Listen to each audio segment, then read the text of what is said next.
श्री स्वामी समर्थ. जय जय स्वामी समर्थ. माझ्या स्वामी कृपा चॅनलमध्ये सर्वांना नमस्कार. स्वामी महाराजांच्या कृपेने तुमच्या सर्व चांगल्या इच्छा पूर्ण होत ही स्वामी महाराजांच्या चरणी प्रार्थना करते आणि आजच्या या नवीन व्हिडिओला सुरुवात करते. आज आहे गुरुपौर्णिमा. गुरुपौर्णिमा ही अत्यंत शुभ आणि महत्त्वाची मानली जाते. भारतीय संस्कृतीमध्ये गुरूंना देव समजलं जातं व गुरूंची पूजा केली जाते. म्हणून अशा या गुरूंना वंदन करण्यासाठी गुरुपौर्णिमा या दिवशी गुरूंची पूजा केली जाते. गुरुपौर्णिमा हा या दिवशी अगदी आनंदानं व श्रद्धापूर्वक साजरी केली जाते. अगदी लहानांपासून ते वृद्धांपर्यंत प्रत्येकजण आपापल्या गुरूंची कृतज्ञता व्यक्त करत असतो. तर आषाढ महिन्यामध्ये येणाऱ्या या पौर्णिमेला गुरुपौर्णिमा किंवा व्यासपौर्णिमा असं म्हटलं जातं. आणि याच दिवशी आईने मुलांवरून एक वस्तू ओवाळून टाकायची आहे. ती कुठली वस्तू आहे त्याचीच माहिती या व्हिडिओत मी तुमच्यासोबत शेअर करणार आहे. तर बघा, आज आहे गुरुपौर्णिमा आणि गुरुपौर्णिमा म्हटलं तर ही तिथी माता लक्ष्मीला समर्पित अशी आहे. त्याचबरोबर या दिवशी अनेक लोक माता लक्ष्मी व श्रीहरी विष्णूंची अगदी भक्तिभावानं आणि श्रद्धेनं पूजा करतात.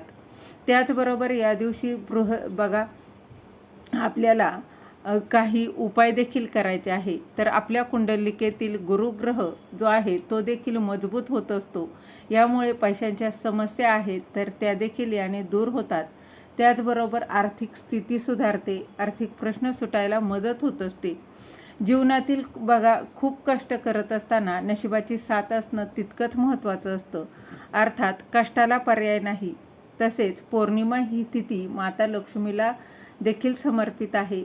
असं म्हटलं जातं की पौर्णिमेच्या दिवशी माता लक्ष्मी ही पृथ्वी तलावर जागृत अवस्थेत असते. तिची उपासना, त्याचबरोबर या दिवशी काही उपाय सेवा करणाऱ्याला धनधान्य प्राप्त करून देत असते. आणि त्याचबरोबर या दिवशी जे काही उपाय केले जातात त्या उपायानं माता लक्ष्मीच्या कृपेनं आपल्याला निश्चितच त्याचं फळ जे आहे तर ती ते देत असते.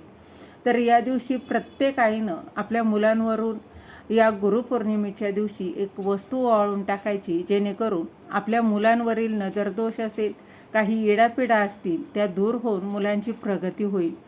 त्या बघा, अभ्यास करतील, त्याचबरोबर त्यांची नोकरीत प्रगती होणार आहे.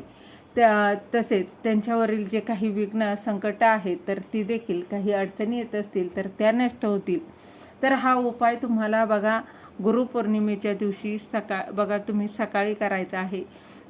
उपाय अगदी बघा, तुम्ही सकाळी 12 वाजल्याच्या आत हा उपाय तुम्हाला करायचा आहे. त्याचबरोबर बघा, उपाय अगदी साधा सोपा आहे, परंतु तो तितकाच प्रभावी आहे.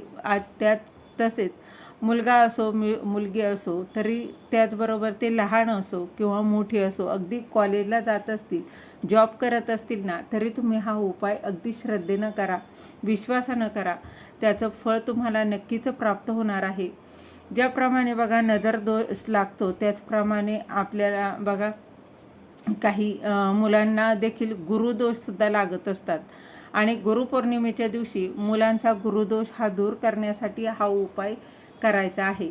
तर गुरुपौर्णिमा म्हटलं तर गुरु तर हे प्रत्येकाच्या आयुष्यात जन्माला आल्यापासून आपल्याला बघा सर्वात पहिले म्हणजे असतात ते म्हणजे आपले आईवडील, हे सर्वात पहिले गुरु असतात.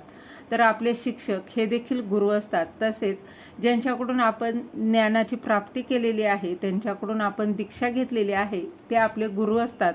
आणि आपण खूप भाग्यवान आहोत की आपल्या सर्वांचे गुरु आहेत.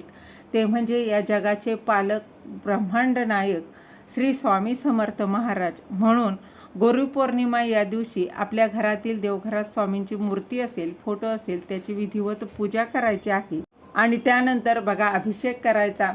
अभिषेक करून झाल्यानंतर त्यांच्या आवडीचे जे जे पदार्थ आहेत त्याचा नैवेद्य आवर्जून अर्पण करायचा. ज्या प्रिय वस्तू आहेत त्या अर्पण करायच्या. तर हा बघा या दिवशी उपाय देखील करायचा आहे. उपाय अगदी साधा सोपा आहे, आईने करायचा आहे. जर काही मुलांना गुरुदोष असेल ना, तर मुलांची प्रगती होत नाही, सतत अडथळे येत असतात, अभ्यासात मन लागत नाही, नोकरीत सतत अडथळे येतात. म्हणून हा उपाय आपल्याला करायचा आहे. तर काय करायचं, तर गुरुपौर्णिमेच्या दिवशी म्हणजे तुम्हाला सकाळी थोडेसे तांदूळ म्हणजे भात शिजवायचा आहे आणि या भातामध्ये मीठ अजिबात टाकायचं नाही.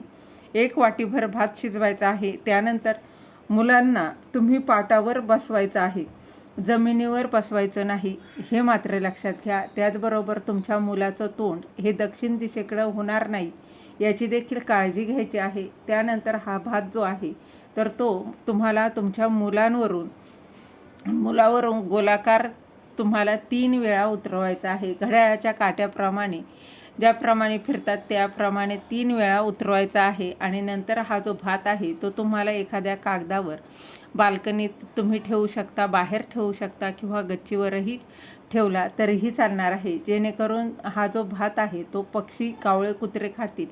आणि असा ठेवायचा आहे. नंतर हातपाय स्वच्छ धुवून देवासमोर नमस्कार करायचा, प्रार्थना करायची. मुलांवरील सर्व दोष, संकट आहेत तर ते दूर व्हावेत, ज्या काही समस्या आहेत त्या दूर होण्यासाठी प्रार्थना करायची. हा उपाय अगदी श्रद्धेनं, विश्वासानं करा. यामुळे तुमच्या मुलांची प्रगती होईल, मुलांच्या अभ्यासात प्रगती होईल. त्याचबरोबर नोकरीत काही समस्या येत असतील तर त्या देखील याने दूर होणार आहे. इडापिडा आहे तर दोष, नजर दोष याने दूर